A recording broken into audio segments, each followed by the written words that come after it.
What's good, YouTube? It's your boy Reclaim Your Throne coming at you with another crazy video. But first, my goal is to get to 1,000 subscribers by the end of the month. So make sure you go ahead and like, comment, share, subscribe. You already know. Reclaim your throne.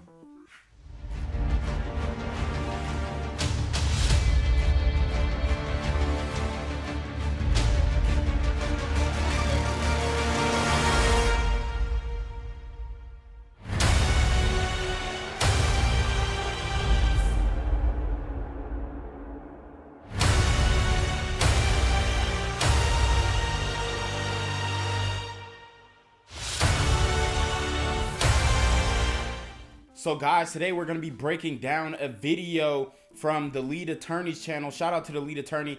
We're going to be breaking down this video, and it pretty much sums up the situation that the older or post-wall woman is in, okay?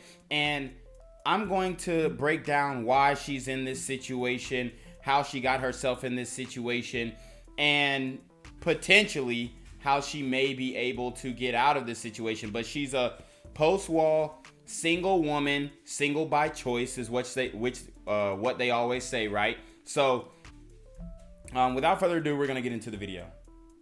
Suzette Speaks said, in the city that you're in, it's your surroundings, it's the individuals that are there, it's the pickings. I think for where I live in South Florida, kind of like Atlanta, you have a lot of choice. Men here have a lot of choice.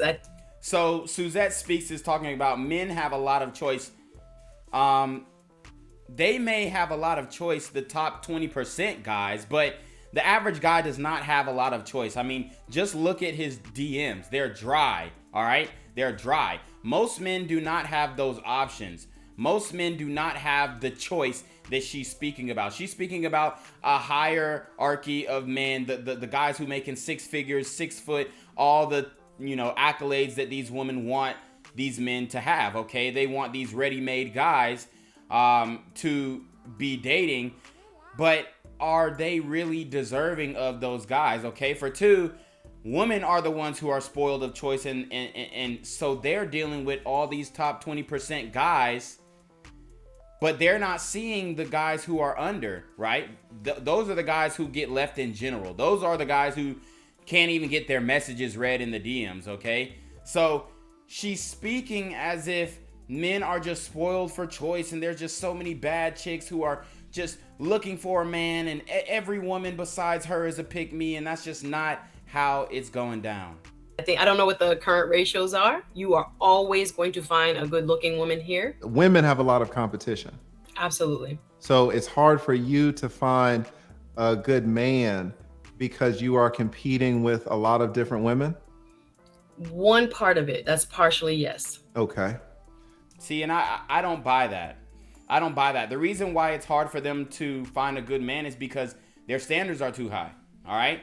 Something's gonna have to give. You're older, you smashed through your youth, you were getting your back blown out through your youth, and now you want to come on the back end after you got your career solidified and all this kind of stuff and think that men are supposed to line up to you because you got your own place and you paying your own bills. That's not how it works.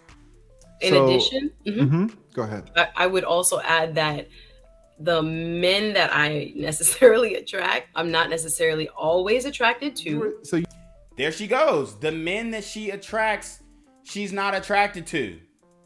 The blue collar guy. The guy who's, her height or a little bit shorter. Pay attention. You're from Wichita, Kansas, and you think that it was kind of your surroundings, like Suzette Speaks was saying that, she's in South Florida and it was hard for her to find a man because there was so much competition. Yes. Do you find that was kind of your situation as well? What are the demographics like in Wichita? In Wichita, I think we're like almost 500,000 people. The Black population is like maybe 27%. We still do have a lot of like entertainers and everybody that comes here and everything. So we're not like Dorothy Toto, Kansas, back in Kansas, none of that. We have a good time here. Unfortunately, these men, and I'm gonna tell you what we call them. We call them Wichita niggas because see, there she goes. We call them Wichita N-words, right? already calling men out of their name. But if I was just to go, oh yeah, you know, these women in Atlanta, we call them Atlanta bitches, you know what I mean? If I was willing to go and say that, then I hate my mother, I hate black women, I hate women. See, they're so apt to saying that, oh, you know, you hate yourself, you hate blah blah, but they're easy to go and call you, oh, you a Wichita, you an Atlanta nigga, oh, you just one of them dreadhead niggas. Like, that's what they do, okay? And they absolve themselves of the accountability and put it all on the man. Oh, it's the Wichita niggas and this, that, and the third. Like, if you keep going for these types of dudes, of course that's what you're gonna get. You know when you're getting one. All of a sudden, they want to act like the generation now. They don't want to put in the work. They're the same age as me. Let me ask you, Chanel, are you? So you heard what she said. They want to act like the generations now. They don't want to put in the work. And the reason why is because they've already put in the work. They've already built themselves up to have something about themselves. And now we don't have to go pining for the woman. Now the woman has to come to us, because especially at her age, I think she's like in her 40s or whatnot, late 40s. At her age, dudes are not lining up for no 40-year-old. I don't care how bad you are. Dudes are not lining up for no 40-year-old, 50-year-old woman. It just don't work like that. So you're going to have to give up front a lot and hope and pray that the dude likes you. Currently married now? No, I am not. I'm 48. Okay. And have you been married before? No, I have not, but I've been in relationships before. 48, not married currently, been in relationships. What does that mean? She been smashing her way through her youth. Now she's old and washed up, probably overweight because she doesn't want to cam up. Wigs, weaves, bonnets. And now she wants one of the brothers to come clean up her mess. Okay. I'm like, why are you acting like you're 32? Like, for myself, if you're looking at I don't know if you can see my avatar or my picture. Mm-hmm. Do I look like I'm 48 years old? No. Exactly. Why not? She definitely giving auntie vibes. So the individuals, they kind of treat me like they would if they were dating someone who looked 32, 33. And I'm like, I'm 48, sir. Treat me this way. Don't treat me like this generation, like a Zoomer. I'm not that. How? So you can already hear the attitude. Don't treat me like a Zoomer. Look, men want women to be easygoing, youthful, and feminine. If a man is coming at you the way that he would come at any other woman, respectfully, you know, giving it's a solid dude, then what's the problem? What's the problem? He invites you on a coffee date. You decline. Okay? He invites you to the aquarium. You decline. You want to go to a 5-star restaurant, all this type of stuff. Like, come on. Okay, No. so are you currently dating? No, I'm not dating right now. Okay. By choice. Right. I guess the reason I asked is because you were saying that men treat you like a woman in her young 30s. But how would they treat you like that if you're not dating? Because when I'm talking to people, that's when the revelation comes to me that I'm like, I don't need to talk to this person anymore.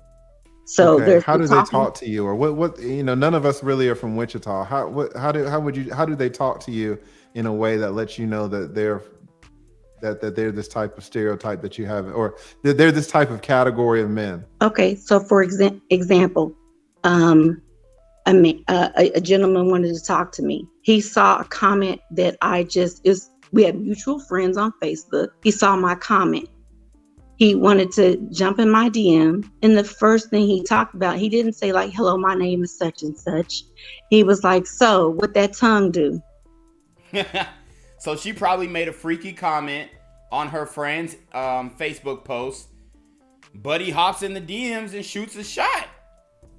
I'm like, because I'm just commenting off something funny that my friend did. And I'm like, is that how you meet people? He's like, yeah, I'm interested in you. I'm like, why would you be interested in me if you thought that was going to make me be like, oh yeah, you're the person? Because this is the mindset of a Wichita nigga. And, you know, she's not giving us any context of what his profile looked like, what type of dude that he was. He was just from Wichita, and he shot his shot. And apparently he was, you know, around her age group.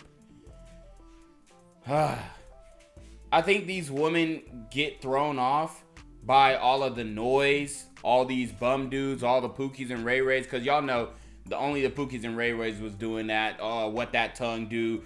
Oh, you know, let me eat your cat, da-da-da, let me eat the wop. Like, we already know they was doing that since high school. So we already know what type of dudes they are. Normal dudes, regular dudes, we're not sliding in the DMs like that, okay? Unless there's some established relationship beforehand. What one woman won't do, another one will.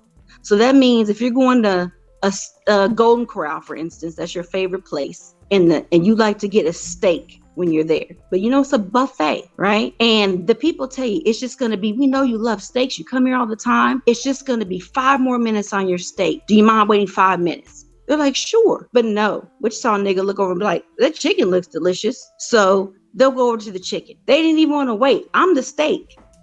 So this is an example of a woman objectifying herself. And I'm not saying that she is just out here, putting herself out there, you know, as a sex object. But she's using an analogy to compare herself to a steak and compare another chick to a chicken. Okay?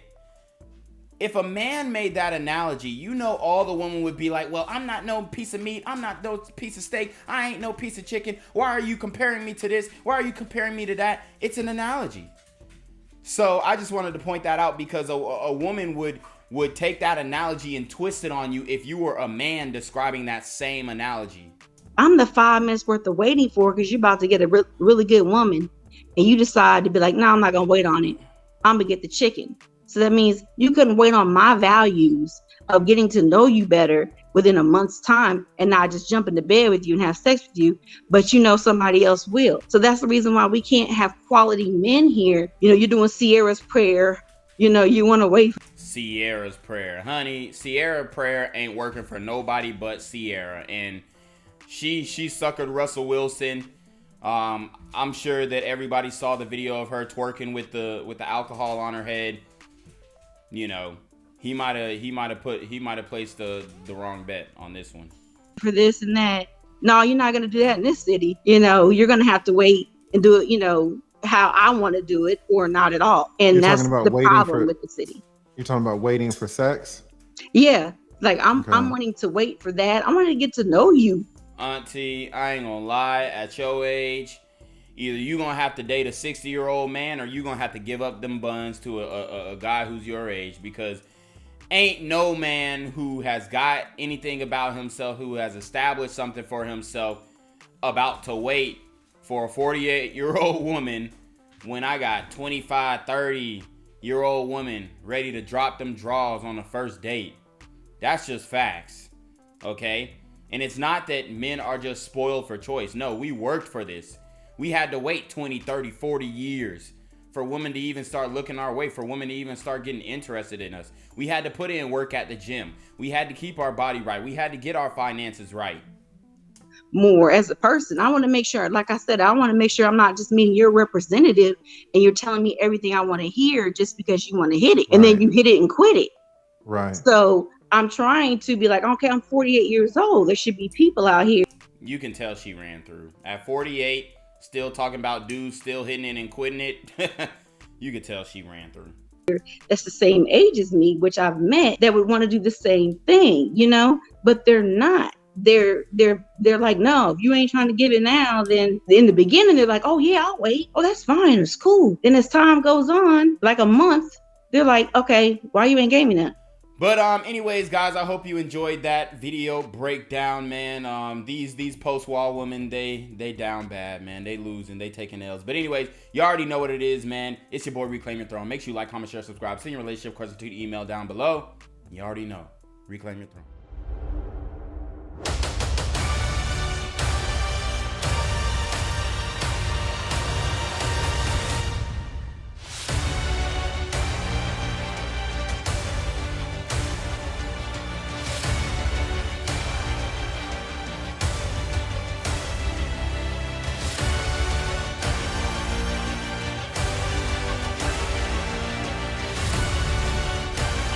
Reclaim your throne.